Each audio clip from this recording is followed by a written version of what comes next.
me gustaría pelear con Paddy si es que no me dejan subir en peso welter para pelear con Islam, porque el combate que realmente me gustaría tener es en contra de Islam en la tercera categoría. 70, я думаю, это должно быть слишком хорошее предложение, чтобы я опять начал вес гонять 70 килограмм. Ilia Topuria pushes the talks forward, saying he's ready for Islam Makhachev at Catchweight and urging the UFC to make it happen. Meanwhile, Chael Sonnen immediately addressed the rankings update after it was released. With Islam returning to number 1 and Ilia not competing, Sonnen questioned how the switch happened without clear reasoning. He highlighted that fans were already confused and the committee hadn't explained the decision properly. This set the stage for his detailed breakdown, where he pointed out inconsistencies and asked why the rankings shifted despite no direct activity from Ilia. He said, "I'm surprised Islam moved to number 1 when Ilia hasn't fought."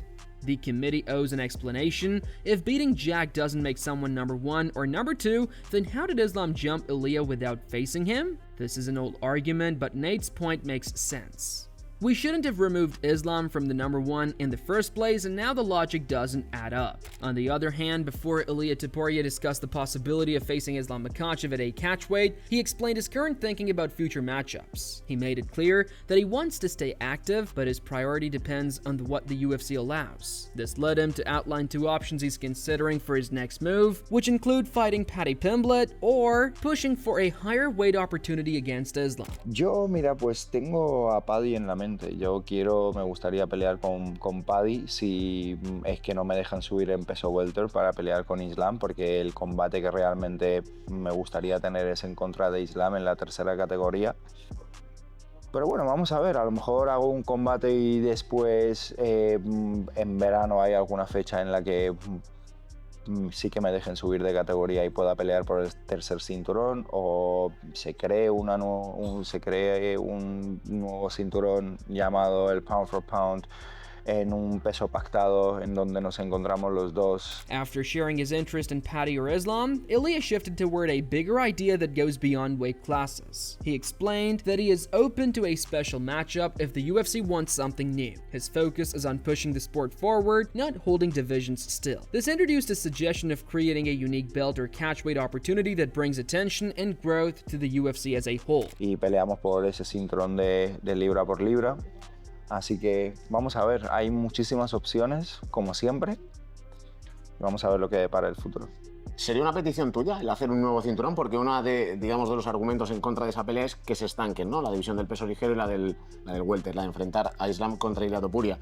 A ver, yo digo que el tema aquí siempre está en empujar el deporte y que el deporte siga creciendo y no las divisiones, ¿no? Sino en que sea algo más general. Yo creo que va a tener un impacto muy positivo en el deporte, que va a ayudar al crecimiento, que es lo que se está buscando, y puede atraer un nuevo público y realmente trascender más allá del deporte. Y yo creo que eso es lo que se busca de parte de la UFC, lo que se busca de parte mía y de todos los atletas que formamos parte de este equipo. As the discussion continued, Ilia was asked about his personal relationship with Islam outside of his competitive activities. This shifted the focus from future matchups to how the 2 fighters behave when they cross paths. Ilia explained that things are usually respectful, but a different energy appears when a potential fight becomes real. His answer highlighted the difference between casual meetings and the serious mindset that comes with discussing a matchup. No, que va. Yo siempre que me encuentro con él, él me da siempre un buen saludo, yo le doy un buen saludo. Al final del día, él me imagino que su sueño será convertirse en campeón del mundo. La mala noticia es que mientras yo exista y esté en este peso, ese sueño nunca se le va a cumplir. Pero bueno, entre nosotros, cuando nos vemos, siempre hay un cierto respeto, ¿no? Pero después, obviamente, cuando se trata de que vamos a pelear y que vamos a tener un combate y ya hablamos de él y yo, y no es que él esté acompañando a alguien en la esquina o yo, bueno, ahí el asunto cambia, la energía cambia y el enfoque también. After Ilia explained that respect exists between them, but the energy shifts when a fight becomes real, attention moved back to Islam Makhachev, who was asked about the possibility of facing Ilia Topuria at a higher weight. After hearing Ilia talk about respect and energy changes before a fight, the focus shifted to Islam's perspective. He explained the physical challenges of cutting weight at this stage of his career and why moving to 70 kilograms again would be difficult, showing that it's not as simple as fans might think. 70, я думаю, Это должно быть слишком хорошее предложение, чтобы я опять начал вес гонять 70 килограмм, так как я уже не молодой тоже в этом виде спорта, и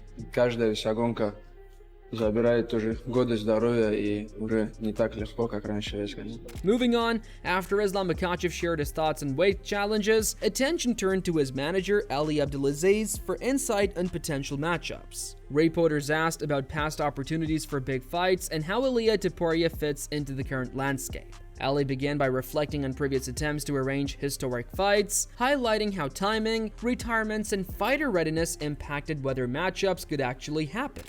It was impossible. It's impossible. He's just too good, bro. Khabib is too good. He's one of one.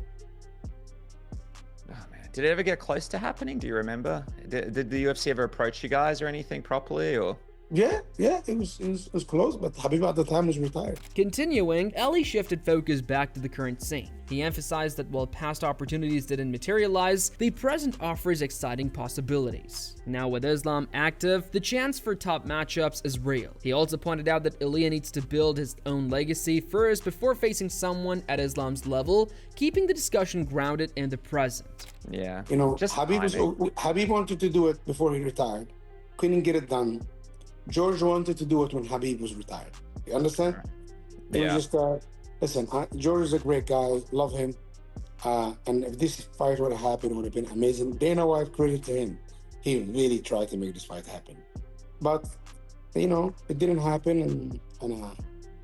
But now Islam is here. It's a lot of fights with Islam can happen. Abdelaziz then turned the focus directly to Islam Makhachev's current position in the division. He stressed that while fans want big fights, timing and relevance are key. Ali explained that fighters like Ilia shouldn't rush into facing Islam yet, and that each athlete must build their own legacy first. This sets the stage for his advice on patience, strategy, and respecting the contenders in Islam's division. Like I said, he's taking a page out of Connor's book.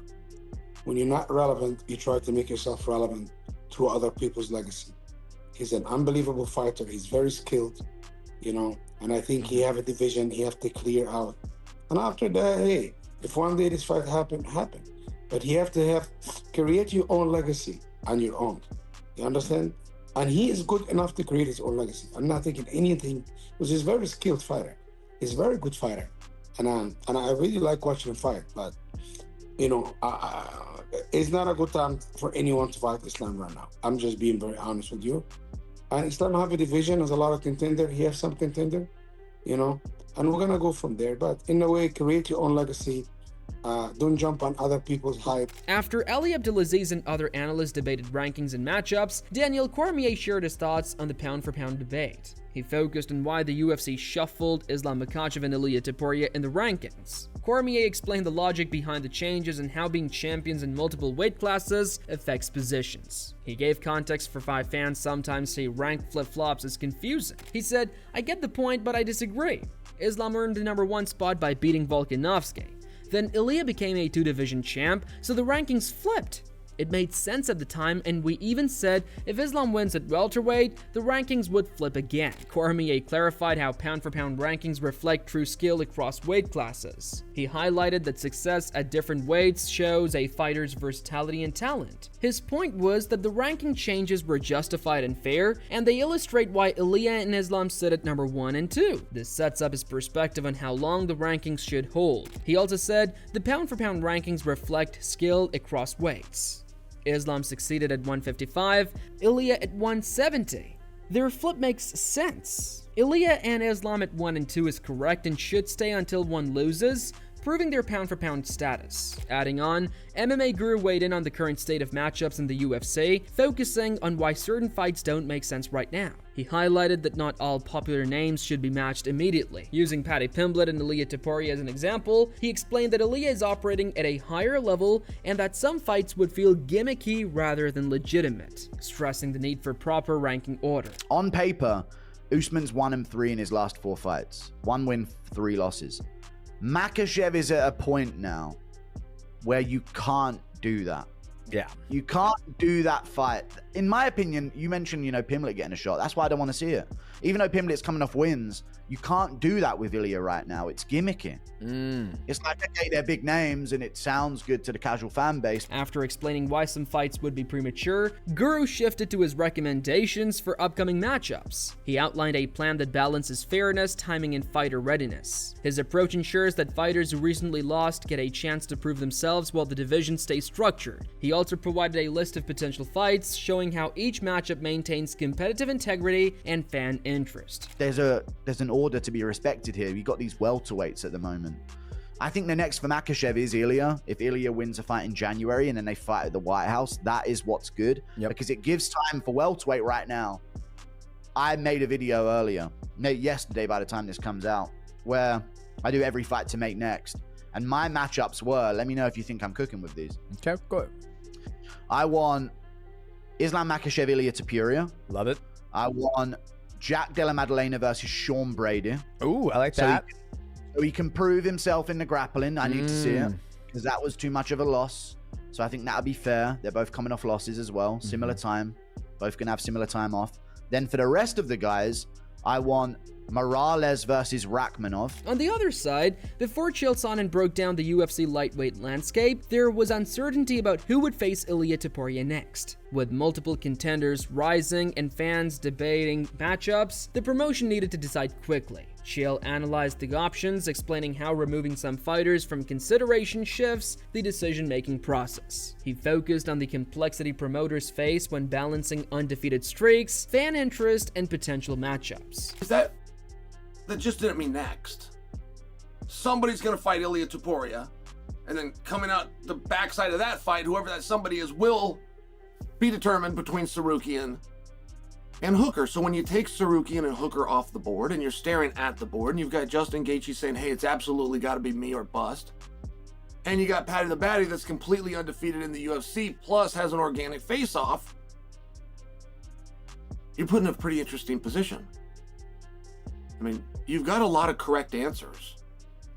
As a promoter, you dream of being in a position like this. After outlining the initial challenges, Chael highlighted the timing of announcements and how they affect contenders. He noted that the UFC must clarify who will face Ilia to avoid confusion among top fighters. This explanation transitions into a discussion about the importance of public decisions, how debates between contenders can be structured, and why the order of matchups impacts both the fighters' careers and fan engagement. You dream of having 3 and 4 and 5 guys that can all draw, sell, and bring attention no matter how you do it.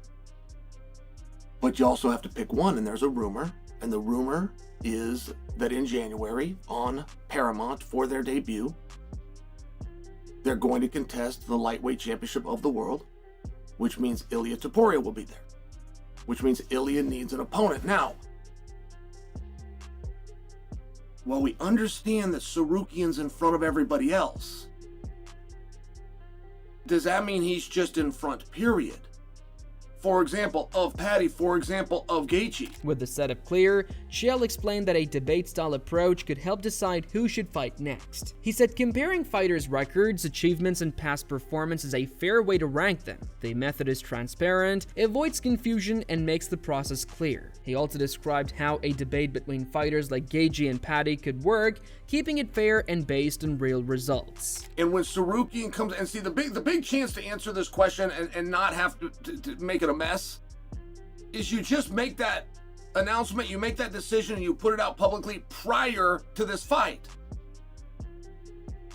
If you have that decision, but you didn't make it, and you haven't made this public after the fight, now you're just adding one more guy to the board, which really convolutes things, and it doesn't change the situation for Justin Gaethje. Like a heads-to-heads argument.